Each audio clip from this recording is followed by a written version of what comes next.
Ci troviamo in questa situazione, questa è una partita realmente giocata su chess.com tra due giocatori che hanno 1000 punti.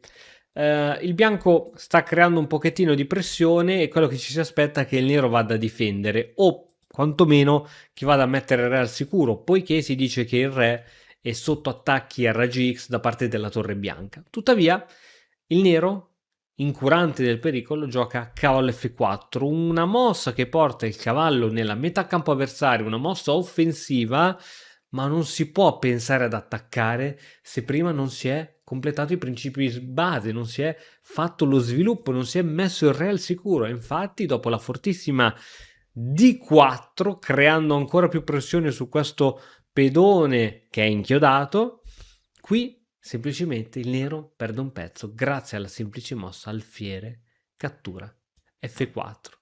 Il pedone ovviamente non può muoversi perché è inchiodato e il nero ha perso secco un pezzo in apertura. Dunque il gioco degli scacchi è semplice, segui i principi e vedrai che pian piano il tuo gioco migliorerà. Se hai bisogno di migliorare velocemente a scacchi, vienici a trovare all'interno dell'Accademia di Matto Scacco, ti aspetteranno tantissime cose e tantissimi supporti per il tuo gioco.